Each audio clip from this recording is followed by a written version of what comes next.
Halo, kembali lagi. Kita kali ini akan melanjutkan tentang audit ya, audit. Nah, kali ini yang akan kita bahas yaitu apa? Ya, audit saldo kas atau siklus saldo kas. Di video-video sebelumnya kita sudah bahas siklus-siklus apapun itu tentang pendanaan, pendapatan, pengeluaran,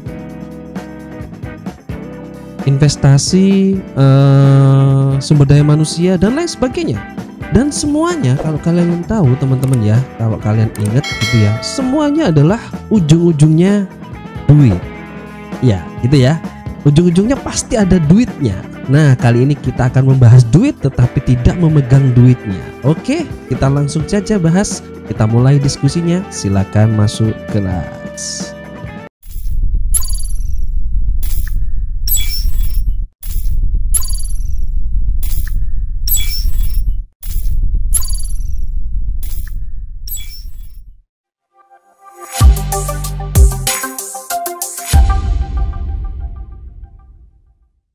Oke, sebelum kita mulai membahas tentang hal-hal lain yang seputar tentang saldo kas dan kas itu sendiri, kita kenalan dulu ya. Sekilas kita kenalan dulu, mereview dulu tentang apa itu kas. Oke.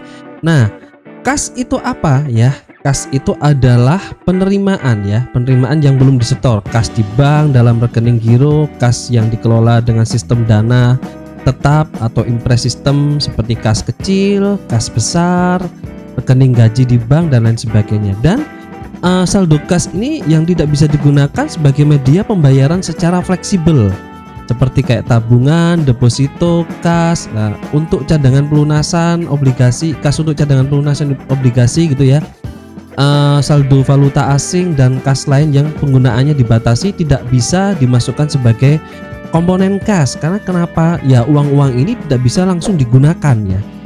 Kalau ingin pakai tabungan bagaimana? Harus mencairkan dulu. Deposito bagaimana? Juga sama gitu ya, harus mencairkan dulu. Kas untuk cadangan pelunasan obligasi bagaimana? Sama, juga harus dicairkan dulu dan harus melalui prosedur. Nah, kali ini yang akan kita bahas itu bukan kas-kas itu tadi ya, tapi kas yang memang murni kas real, dananya itu ada. Dana itu ada dan terpegang dan ada di di perusahaan itu, karena memang digunakan sebagai sebagai rutinitas, kegiatan rutinitas. Jadi bukan bagian dari kas-kas yang saya sebutkan di sini. Jadi perlu saya sampaikan disclaimernya itu bahwa kita akan membahas kas yang bukan termasuk kas yang kita sebutkan di sini, karena perilaku atau perlakuan terhadap dana-dana yang ada di sini ini berbeda dengan kas yang akan kita bahas ya, gitu ya, disclaimernya seperti itu. Nah, apa itu kas? Kas adalah aset perusahaan yang sangat mudah disalahgunakan. Selain sifatnya fleksibel ya, fleksibel, dan kas juga mengalir pada seluruh aktivitas perusahaan. Nah, secara umum saldo kas itu dalam neraca relatif kecil ya, tidak besar. Berbeda dengan tabungan, ini pasti besar.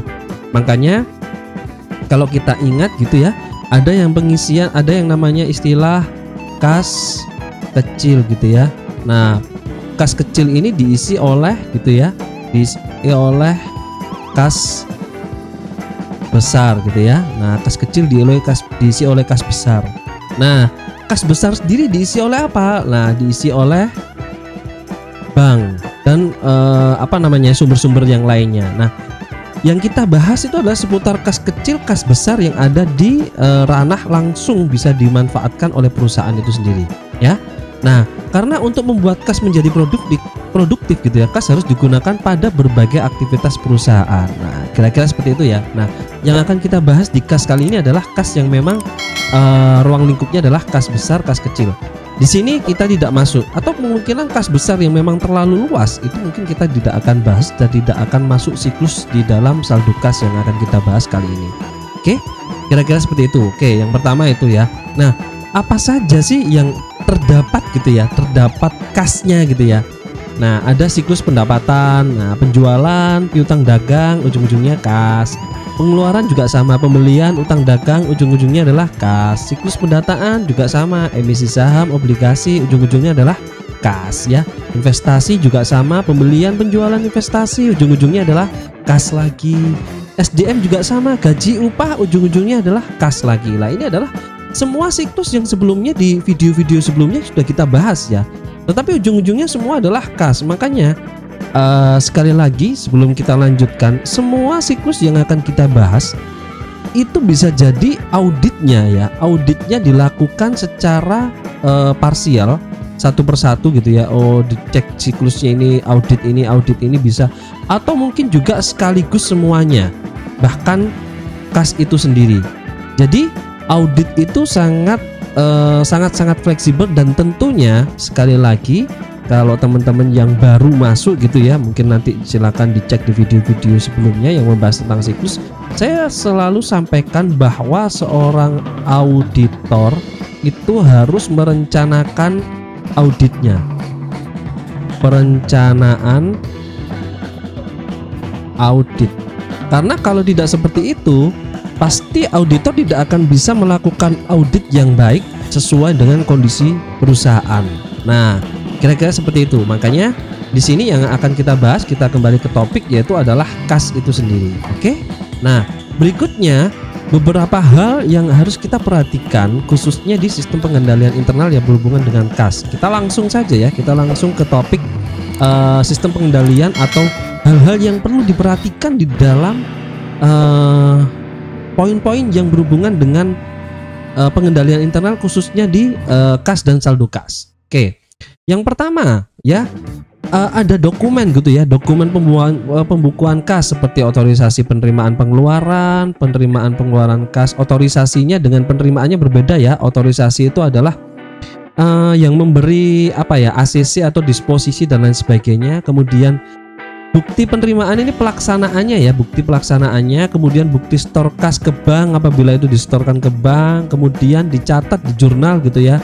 Dan tentunya di dalam laporan keuangan itu ada satu laporan keuangan yang khusus yang disebut dengan laporan arus kas gitu ya. Kemudian ada juga pembukuan, dokumen pembukuan bisa dalam bentuk manual atau mungkin juga dalam bentuk elektronik gitu ya. Dengan kondisi yang sekarang banyak sekali aplikasinya yang pernah saya sebutkan, ada Mayop, ada Accurate, ada Zahir dan lain sebagainya lah. Kalau untuk yang online sekarang yang terkenal yang lagi marak adalah Journal ID ya, journal.id itu juga bagus juga itu katanya. Tapi saya sendiri jujur belum pernah nyoba gitu ya. Ini yang perlu diperhatikan. Kemudian ada kecukupan dan efektivitas dokumen pembukuan menjadi indikator tentang kecukupan dan efektivitas sistem pengendalian internal kas ya, termasuk potensi kesalahan dan kecurangan terhadap transaksi kas. Jadi kalau dokumen ini lengkap ya, kemungkinan efektivitasnya sangat bagus sekali. Tetapi apabila dokumen-dokumen ini kurang ya, kemungkinan efektivitasnya kecil sekali dan alamat buruk, dan bisa menjadi permasalahan kepada perusahaan itu sendiri. Nah, kira-kira seperti itu. Itu pengendalian kas yang perlu diperhatikan sebelum kita membahas hal-hal yang lainnya. Oke. Nah, kemudian bagaimana cara mengauditnya dalam hal untuk kecurangan kas itu sendiri. Nah, di sini akan kita sampaikan beberapa hal yang berhubungan dengan audit dan kecurangan, audit kas dan kecurangan kas yang umumnya terjadi gitu ya. Ini data berdasarkan referensi yang kita coba cari tahu dan beberapa informasi yang kita dapatkan dari para pelaku pelaksana audit ya atau auditor. Oke. Sebelum kita bahas, kita kenalkan dulu, kita bahas dulu, kita memahami dulu bahwa tujuan audit itu adalah ya untuk penilaian dan alokasi ya. Saldo kas ini direalisasikan sesuai jumlah yang dilaporkan gitu ya. Kemudian selain penilaian dan alokasinya, penyajian dan pelaporannya atau pengungkapannya sesuai atau tidak gitu ya. Saldo kas disajikan dengan sesuai standar akuntansi keuangan, sesuai SAK ya atau IFRS yang berlaku ya tentunya, dan informasi penting yang berhubungan dengan kas yang diungkapkan secara memadai. Dan ini sangat penting sekali, bagaimana nilainya dan alokasinya ini digunakan, kemudian penilaian dan alokasi penggunaannya ini sesuai, kemudian saat sudah dilaksanakan, kemudian penyajian atau pelaporannya, pengungkapannya sesuai atau tidak. Setiap transaksi pasti ada bukti, pasti ada dasar, pasti ada sesuatu yang harus bisa diungkapkan dan disajikan dalam khususnya di pelaporan keuangan. Nah, itu adalah tujuan dari audit itu sendiri. Jadi melihat dua poin ini yang paling penting di dalam pelaksanaan audit. Nah, umumnya beberapa hal yang terjadi di dalam kecurangan-kecurangan yang terjadi di dalam kas dan saldo kas gitu ya. Ada beberapa hal, kita bahas satu persatu. Yang pertama adalah check kiting gitu ya. Apa itu check kiting? Yaitu kecurangan dalam bentuk manipulasi pisah batas atau cut off. Nah, contohnya adalah transfer kas antar bank untuk menutupi problem likuiditas perusahaan dengan cara memperbesar saldo kas per tanggal neraca. Nah, jadi saat melakukan transfer gitu ya, saldo kasnya diperbesar gitu ya dalam pencatatannya. Nah, ini kan dalam penyajian. Nah, ini dalam penyajian. Dalam pelaksanaan atau mungkin penilaian dan alokasi mungkin tidak ada masalah, tetapi ini bermasalah di penyajian. Nah, penyajiannya dan pengungkapannya ini bisa terjadi gitu ya, dan ini sangat penting sekali menjadi perhatian gitu ya. Ini salah satu contoh kecurangan yang bisa dilaksanakan dan kemungkinan bisa disengaja, walaupun sangat kecil sekali ini bisa terjadi kesalahan umum oleh sumber daya manusianya atau teknologinya, karena biasanya saldo kas ini biasanya diambil, saldo kas per tanggal periode ini pasti diambil dari periode sebelumnya. Nggak mungkin ini dihitung ulang, jadi saldo yang lalu gitu ya tinggal dihitung otomatis, dan tentunya nggak hitung ya kalau menggunakan teknologi ini, langsung nilainya keluar gitu ya. Dan pun kalau tidak otomatis kita menggunakan manual, ini kita bisa lihat kan dari buku besarnya gitu ya, atau mungkin dari buku pembantunya. Kita bisa lihat dari buku-buku ini saldonya setiap transaksi apabila di jurnal disajikan secara sesuai dengan SAK, pasti kita bisa langsung lihat saldonya. Nah, ini sangat kecil sekali bisa terjadi kesalahan prosedur, tetapi apabila disengaja bisa jadi menjadi sebuah kecurangan. Nah, kira-kira seperti itu. Nah, audit check kiting itu dilakukan dengan cara menganalisis transfer kasnya antar bank gitu ya, antar bank untuk menguji ketepatan pisah batas transaksinya, atau biasanya kita ngomongnya adalah closing lah ya, closing, atau mungkin biasanya tutup periode dah, atau mungkin bahasa-bahasa yang lainnya ya yang umum yang sama halnya dengan maksud saya ini ya, closing atau tutup periode pencatatan akuntansi gitu ya. Nah, contohnya di sini ada ilustrasinya. Contohnya, PT Permata memiliki dua rekening ya, ada Bank A dan Bank B. Pada tanggal 31 Desember mentransfer dana dari Bank A ke B sebesar 10 juta. Nah, PT Permata mencatat setoran di Bank B tetapi tidak mencatat transfer dari Bank A. Nah, Bank B-nya dicatat tapi Bank A-nya tidak dicatat, sehingga total dana Bank A dan Bank B bertambah sebesar 10. Jadi tidak sesuai antara catatan Bank B dan Bank A. Bank A ini harusnya berkurang tetapi tidak berkurang, Bank B bertambah gitu ya. Nah, ini terjadi kesalahan-kesalahan yang seperti ini yang sebetulnya tidak bisa dan tidak perlu terjadi gitu loh. Tapi ini kemungkinan bisa terjadi lah. Ini namanya check kiting, salah satu bentuk kecurangan terhadap kas. Oke, contohnya seperti ini ya. Jadi akhirnya apa yang terjadi, Bank A dan Bank B gitu ya, tidak ada pengurangan di Bank A. Nah, harusnya seperti ini. Nah, yang terjadi makanya harus ada penyesuaian agar saldo terhadap masing-masing bank ini sesuai dengan transaksi yang terjadi. Nah, di sini dijelaskan bahwa melalui kecurangan transfer kas antar bank, check kiting ini saldo kas per 31 2012 310 ya, karena transfer dari Bank A dan Bank B baru dicatat 2 Januari. Nah, kenapa kok baru 2 Januari yang tadi saya sampaikan gitu ya? Biasanya apabila sudah closing, ada beberapa perusahaan yang melakukan kebijakan bahwa apabila ada kesalahan di periode lalu, ini kan periode lalu kan, periodenya ini kan berbeda. Periode ini periode bulan Desember, ini periodenya kesalahannya di bulan Desember, tetapi bulan Desember ini belum tercatat.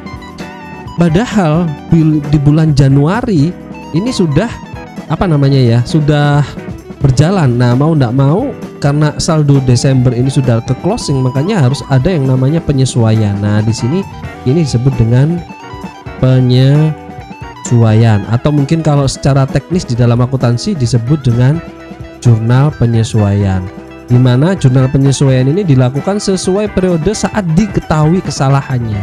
Makanya saldonya yang betul adalah sebesar 300, di mana Bank A 90, Bank B 210. Nah, ini salah satu bentuk kecurangan atau kesalahan yang terjadi di dalam kas. Oke, berikutnya ada lagi juga lapping gitu ya. Lapping ini kesalahan juga, ilustrasinya adalah, bentar ya. Lapping ini mana penjelasannya? Nah, ini sorry, ini salah ini.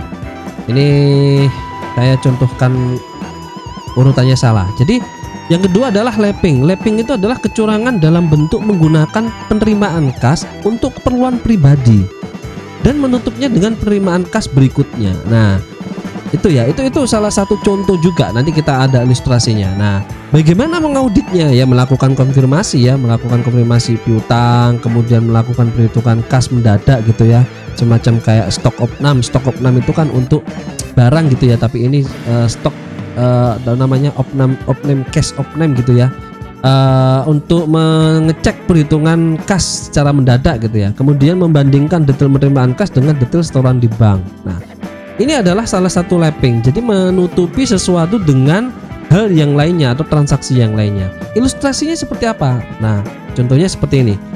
Jadi ada penerimaan kas gitu ya. Di sini kita bisa lihat atau mungkin di penjelasannya langsung ya, dalam ilustrasi lapping di atas adalah penerimaan kas di kas tahap pertama, staf keuangan melakukan lapping sebesar 200 juta ya. 200 ribu, yaitu penerimaan kas 600 ribu disetorkan ke bank 400 ribu. Nah, ini kan terlihat ya, penerimaannya 600 ribu, jumlah 600 ribu, tetapi dimasukkan sebesar 400 ribu. Nah, yang terjadi, nah pada penerimaan kas tahap kedua, staf keuangan melakukan lapping sebesar 100 ribu gitu ya, yaitu dari penerimaan kas sebesar 500 ribu disetorkan ke bank 400 ribu. Nah, hal-hal yang seperti ini bisa saja terjadi gitu ya. Nah, kita bisa lihat penyesuaiannya, dan ini penyesuaian yang memang sengaja dilakukan, padahal ini harusnya tidak terjadi. Nah, contohnya seperti ini, penerimaan cek 200 ribu gitu ya, penerimaannya harusnya 800 ribu, di jurnal tidak terjadi. Lah, ini yang terjadi apa? Lah, ini akhirnya saldo bank 600 ribu, lah ini hilang 200 ribu kan. Nah, di sini kita kehilangan data nih di sini. Nah, kehilangan uang nih. Ini salah satu lapping yang bisa terjadi. Nah, ini kehilangan kan. Kemudian juga terjadi 100 ribu di sini ya. Nah, hal-hal yang seperti ini adalah salah satu bentuk kecurangan di dalam kas, yaitu adalah, kalau tadi itu adalah check kiting gitu ya, kalau sekarang ini adalah lapping. Nah, kira-kira seperti itu. Itu adalah bentuk-bentuk kecurangan terhadap kas. Nah, bagaimana kita menganalisis atau meminimalisir agar kas itu, kecurangan itu tidak terjadi? Nah, tentunya dilaksanakan audit, dan saat pelaksanaan audit gitu ya, ada hal-hal yang harus dilakukan. Tentunya adalah pengujian substantif gitu ya. Nah, di video-video sebelumnya, semua siklus pasti saya bahas tentang bagaimana pengujian substantif. Tentunya pengujian substantifnya sesuai dengan topik yang sedang kita bahas. Di sini adalah pengujian substantif untuk kas dan saldo kas. Yang pertama, pengujian substantif yang harus dilakukan pastinya adalah pendahuluan gitu ya, memahami industri dan bisnis klien ya, memahami sumber volume kasnya, arus kasnya, titik penerimaan dan pengeluaran kas, kemudian memahami kebijakan serta pengendaliannya penerimaan pengeluaran kas, kemudian juga melalui pemahaman arus kas industri, auditor mendapatkan pemahaman yang baik ya terhadap risiko kesalahan dan kecurangan. Jadi semuanya harus dilakukan prosedur pemahaman dulu oleh auditor terhadap kondisi perusahaan. Kemudian juga beberapa dokumen juga yang perlu diperhatikan, yang harus dikenali dulu oleh auditornya, meminta data kas gitu ya, data anggaran, jurnal penerimaan kas, kemudian minta bukti-bukti penerimaan kas gitu ya, laporan bank tentang mutasi kas perusahaan, daftar transfer, rekening rekonsiliasi atau mungkin juga rekening bank gitu ya, dan tentunya laporan arus kas dari perusahaan itu sendiri. Dan semuanya kedua slide ini yang saya sampaikan ini adalah prosedur pendahuluan, di mana dalam rangka auditor itu memahami kondisi yang ada di dalam perusahaan tersebut. Bagaimana prosedurnya, pengendalian internalnya, penggunaan dokumennya dan lain sebagainya, pemisahan fungsinya bahkan gitu ya. Kemudian hal-hal lain yang berhubungan dengan struktur tugas dan lain sebagainya. Nah, kemudian ada juga pendahuluan yang perlu dilakukan oleh auditor adalah mereview dokumen pembukuan transaksi, mencocokkan saldo kas awal dengan kas periode sebelumnya. Kemudian pengecekan secara signifikan elemen anggaran periode berjalan dengan periode sebelumnya. Kemudian mereview transaksi kas yang tidak lazim gitu ya, dikenali dulu lah, belum dianalisis, belum dilakukan pengecekan lapangan ya, dikenali dulu semuanya, direview semua ya, direview dulu ya, review kesesuaian komponen serta jumlah antar dokumen gitu ya, membuat catatan komponen serta jumlah transaksi yang memerlukan investasi lebih lanjut. Jadi semuanya dilakukan pengecekan dulu. 3 hal ini harus dilakukan oleh auditor agar bisa memahami secara utuh, secara keseluruhan kondisi perusahaan dalam pelaksanaan saldo kas yang ada di perusahaan itu sendiri. Nah, kemudian setelah diketahui akhirnya adalah apa? Ya dianalisa ya. Dianalisa dalam hal ini auditor harus mengetahui ya. Nah, mengetahui kemungkinan transaksi yang jenis jumlahnya yang tidak lazim gitu ya, atau mungkin mengandung kesalahan atau juga kecurangan. Nah, setelah diketahui kemudian dianalisa. Jadi kita cari tahu, auditor itu cari tahu apa kelazimannya, kesalahannya di mana, atau mungkin ada kecurangan di mana. Jadi tidak mungkin, jangan sampai auditor itu salah gitu ya, salah tembak, salah pengecekan. Nah, ini yang diharapkan tidak terjadi dalam pelaksanaan audit. Dan tentunya audit itu kan memberikan solusi, memberikan gambaran, memberikan penjelasan, memberikan pendapat bahwa bagaimana kondisi perusahaan dalam pelaksanaan prosedur yang khususnya sesuai siklus yang sedang kita bahas, khususnya adalah kas. Oke. Kemudian bisa dilakukan dengan cara misalnya dengan melakukan perbandingan angka absolut dengan angka rasio. Ini juga bisa dibandingkan dengan angka anggaran dengan periode sebelumnya. Juga bisa angka-angka lain yang relevan dengan angka perbandingan, dan ini dilakukan berbagai prosedur, membandingkan saldo gitu ya, kemudian rasionya, kemudian mengidentifikasi rasio-rasionya juga, validitasnya bagaimana dan lain sebagainya. Dianalisa, setelah dianalisa baru nanti diuji transaksinya. Apa itu menguji transaksinya? Ya pasti kita harus vouching atau tracing gitu ya. Vouching tracingnya bagaimana? Memeriksa eksistensi transaksinya, jadi ketepatannya. Nah, di sini kita bisa lihat contoh, akan melihat sesuatu gitu ya, satu transaksi, satu bukti transaksi dokumen, kita cek dokumen transaksi ini mundur. Kita cek, oh tahap ini, dokumen ini munculnya dari tahap ini.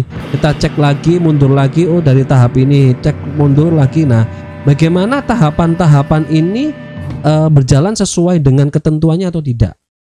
Apabila tidak sesuai ketentuan, oh bermasalah di sini. Nah, ini akan menjadi catatan khusus oleh auditornya. Dan tentunya auditor tidak akan bisa mengetahui ini gitu ya, hal-hal tahapan ini apabila tidak dilakukan pemahaman, analisa atau survei atau observasi dulu. Makanya di pendahuluan tadi itu adalah dilakukan observasi terlebih dahulu. Nah, kira-kira seperti itu ya. Memeriksa apa saja? Pengujian transaksinya, ketepatan tanggalnya, rekonsiliasi banknya, kemudian ada tanggal pencatatan transfernya dan lain sebagainya. Nah, ini sudah mulai masuk ke hal-hal dalam artian menguji setiap atau poin-poin transaksi. Tidak semuanya kita sampling saja. Biasanya auditor melakukan sampling, dan yang disampling ini adalah berdasarkan hal yang sudah dianalisis sebelumnya. Apakah ada transaksi yang dirasa kurang lazim, makanya dilakukan pengujian transaksi. Nah, kira-kira seperti itu. Kemudian juga dicek saldo akunnya ya, untuk mendapatkan bukti penguat ya, dimana saldonya itu sesuai atau tidak, menghitung kas sebelum disetorkan ke bank. Kemudian konfirmasi bank, rekening gironya, tabungan ini konfirmasi ke bank. Bank, perusahaan mencatat bahwa ada nilai tabungannya sebesar 50M.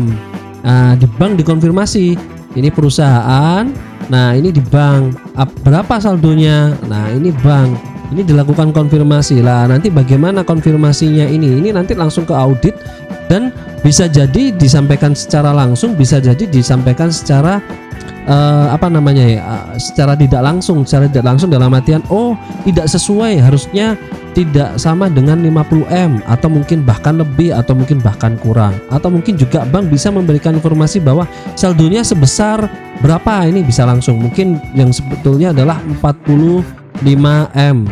Nah, dari mana ini? Silakan dicek lagi oleh perusahaan audit tentunya, gitulah kira-kira seperti itu ya. Dan konfirmasi saldo ya, ini saya contohkan itu. Nah, pengujian saldo. Dan yang terakhir adalah penyajian pengungkapan. Nah, bagaimana semua prosedur yang sudah dicek ini adalah disampaikan bagaimana seharusnya perusahaan melakukan penyajian ya, penyajian dan pengungkapan dalam setiap transaksinya. Makanya perlu disampaikan bahwa identifikasi klasifikasi kasnya ini juga sesuai atau tidak, makanya disesuaikan. Apabila tidak sesuai, apabila ada dokumen yang kurang, ya pasti harus disampaikan oleh auditnya. Nah, kira-kira seperti itu ya. Makanya ada catatan-catatan gitu. Kesalahannya memang kesalahan atau kesalahan prosedur, atau mungkin kesalahannya adalah kesalahan apa ya, pencatatan, atau mungkin kesalahannya juga kesalahan dari SDM-nya dan lain sebagainya. Nah, kecukupan pengungkapan kas atas klausul-klausul yang berhubungan dengan saldo kas. Jadi menentukan gitu ya, apakah itu sesuai atau tidak. Nah, ini harus disampaikan oleh auditor. Nah, gambaran simpelnya adalah kira-kira seperti itu. Makanya ya mau tidak mau ya, namanya juga kas, ujung-ujungnya adalah duit. Ini adalah tujuan utama dari perusahaan itu sendiri, karena perputaran kas ini adalah juga menjadi tolak ukur bagaimana perusahaan itu dianggap sehat atau tidak. Nah, tentunya ada poin-poin lain seperti utang, piutang dan lain sebagainya, investasi dan lain sebagainya. Tetapi kas ini tidak menutup kemungkinan bahwa adalah hal yang paling penting yang harusnya juga menjadi perhatian khusus. Karena kenapa? Perusahaan pasti membutuhkan apa namanya ya, sirkulasi kas yang baik. Apabila sirkulasi kas itu tidak baik, ya tentunya bagi perusahaan akan tidak baik juga, kesehatannya akan terganggu perusahaan tersebut. Nah, kira-kira seperti itu ya teman-teman ya, audit siklus tentang kas atau saldo kas yang bisa kita bahas di sini. Semoga sangat membantu, semoga sangat menambah wawasan teman-teman, dan apabila ada ingin yang ditanyakan silahkan sampaikan di komentar. Kira-kira seperti itu dulu, sampai ketemu lagi di video-video berikutnya yang membahas tentang audit siklus atau siklus audit yang seputar dengan auditing gitu ya. Kira-kira seperti itu. Sampai ketemu lagi di video berikutnya. Untuk kali ini saya akhiri. Terima kasih, semoga bermanfaat.